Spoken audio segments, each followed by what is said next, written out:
Now the Patriots have ripped off 4 wins in a row. They're 6-2 now. They beat the L.A. Rams. And I think L.A. Rams are a pretty good team. 21-13 Chargers. I call them the Rams. L.A. Chargers. You didn't call them San Diego. No, I didn't. You know? Boy, that's a common mistake, right? Sure. You hear it's so easy to do. Yeah. So easy. Anyway, L.A.'s not bad, and I thought in the 8:30 to go in the fourth quarter, they cut into that lead on a 24-yard TD pass, but at the end of the day, it is the Patriots at 6-2, and we are joined by Zach Cox, New England Patriots beat reporter for NESN, and we welcome Zach to our show. Good morning, Zach. Roger Weiland, Chris Honorado on Big Board Sports on 104.5 at Team ESPN Radio. Morning, guys. Thanks for having me. Appreciate it, Zach. Thank you. And what would you say right now about this New England team? Are they starting to hit their stride, especially defensively? Are they a much improved defensive team than what we saw, say, in that opening game against Kansas City?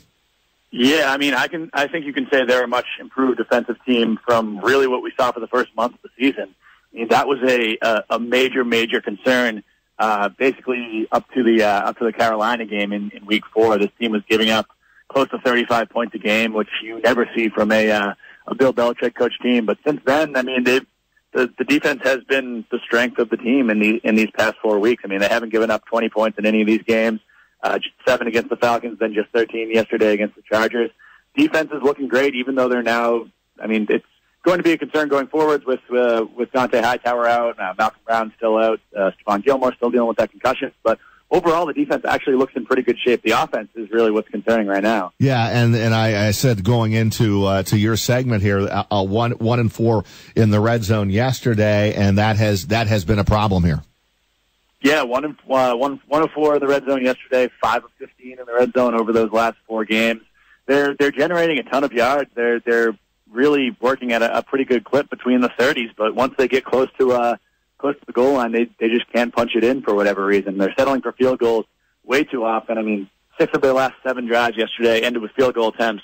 2 of those ended with missed field goals. I mean, if you convert just a few of those, you're looking at a 35 to 40 to 14 game yesterday, and we kind of come out of it with a lot different feelings. It's a tough thing to kind of pinpoint exactly what the problem is there, because they do have all the pieces to succeed in the red zone as they did earlier in the season. They're just not converting right now, and it could become a problem once they play some I guess better competition. NESN's Zach Cox with us here on Big Board Sports 104.5. The team, you can find Zach on Twitter at Zach Cox NESN, N-E-S-N. Zach, I saw you broke down the snaps for the Patriots running backs yesterday, and Dion Lewis had more than anybody else in that backfield. Going back to the red zone issues, and Dion is an Albany guy, so we know him well.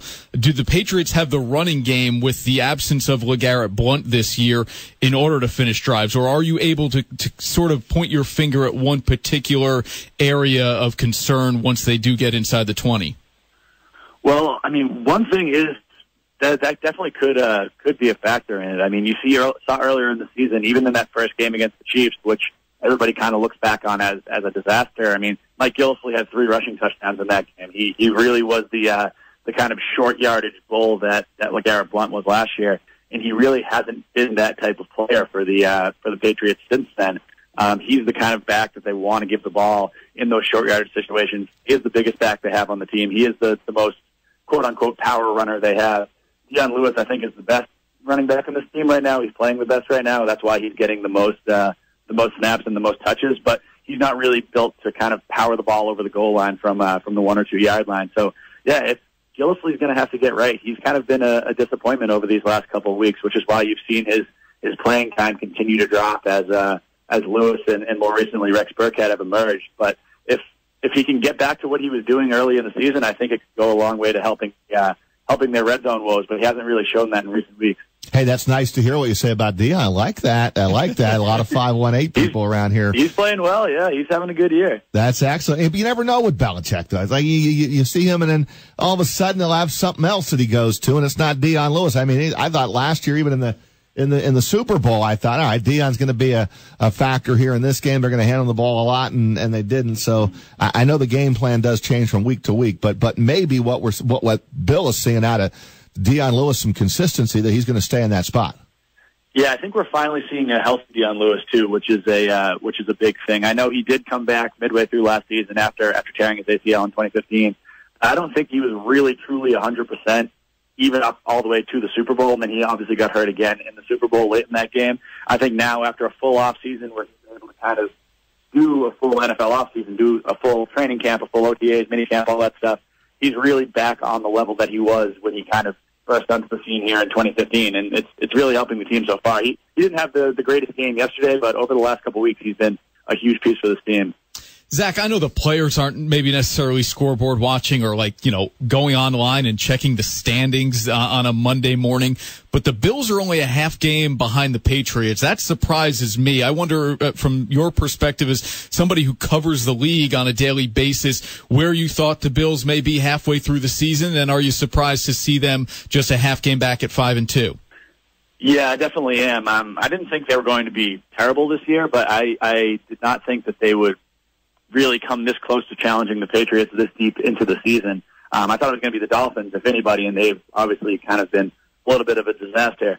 But yeah, the Bills are legit. They beat down the Raiders pretty good yesterday. Their defense is playing phenomenally, which has been their biggest problem over the last couple of years.